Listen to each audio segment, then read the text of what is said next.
مننه یو جهان مننه د حاضرین مجلس ډیره ډیره مننه دانش صاحب دغه څو شعرونه د غزل نه مخکې چې د امن طلبګار قامونه څومره زر شتمن شو د امن طلبګار قامونه څومره زر شتمن شو په جنګ باندې مین پښتانه هغسې لا خوار دي او چینار چینار ځوانۍ یې په نشو باندې تاله کړې وښلي چې ځوانان مې د دې دور کومه زار دي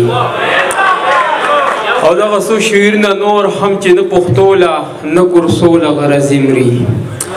نه پښتو له نه کورسو له غرضي مري پښتانه صرف په نوم د غیرتي مري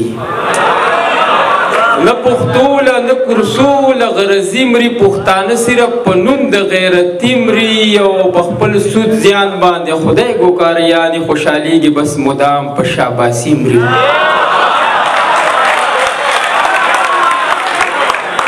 مننه چې په خپل سود زیان باندې خدای ګوکاریانې خوشحالیږي بس مدام په شاباسي مري او د آباد اسلام آباد په نوم جلسو کې پیسې سو خوري او د چا پکې بچي مري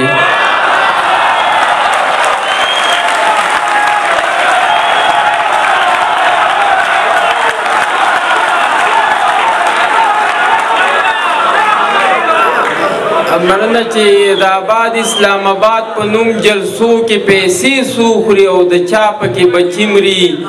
او چې تر څو روان بې لارې پښتانه وي نو تر هغې به هم داسې لاروي مري چې تر څو روان بې لارې پښتانه وي نو تر هغې به هم داسې لاروي مري او دې شعر ته توجه چې عجیبه شان تماشه د راشه وي ناجس صاحب عجیبه شان تماشه د راشه وي نه غاټان مخکې او په ګولو خواران ورستي مري عجیبه شان تماشه د راشه وي نه غاټان مخکې او په ګولو خواران ورستي مري او چې په حال کې د پښتون دا کوم کردار دی نو ستر تاریخ پتې او تره د ماضي مري او دغه څو شعرونه نور هم چې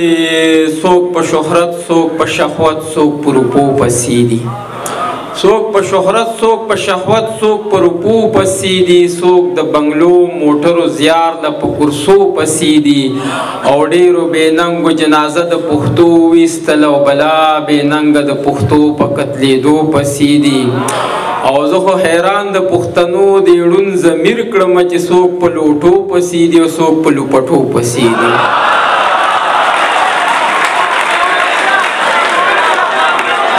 مننه چې زه خو حیران د پښتنو د ړوند ضمیر کړمه چې څوک په لوټو پسې دي او څوک په لوپټو پسې دي او موږ چې د چا نه د سنګرو د ساتو تمه کړه هغه ځوانان مې ټول د عیسو نشو پسې دي او ته چې د چا په سر د چا نه ګیلمن وې مدام او تر هغه خلک ګوره په هغو پسې دي او دغه څو شعرونه هیري چې په کم هنر باندې د وخت خپلو پردو خوړو خلکو پښتو خوړه ګوره موږ پښتو خوړو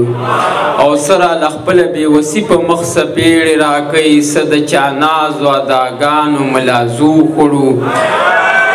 مننه چې سره له خپله بېوسي په مخ څپېړې راکوي څه د چا نازو اداګانو ملازو خوړو موږ چې واړه واړه رالوی کړه د خپل زړه په غوښو جاړو به نه چې نن هغو ساتلو سپو خوړو دغه څو شعرونه هیري چې د اسمان ستورو زموږ دواړو نندارې کولې شپه و یو بل ته مو د ستړي ژوند کیسې کولې او د عشق پیریان په دواړو ناستو په ځان نه پوهېدو د سترګو رب کې مو د عمر فیصلې کولې او هره خبره یې زما په زړه خوږه لګېده په سرکو شونډو یې وړې وړې ګیلې کولې او دغه ارمان مې او تره چې ته شپې له راشې په هر یو مونځ پسې مې دې له وظیفې کولې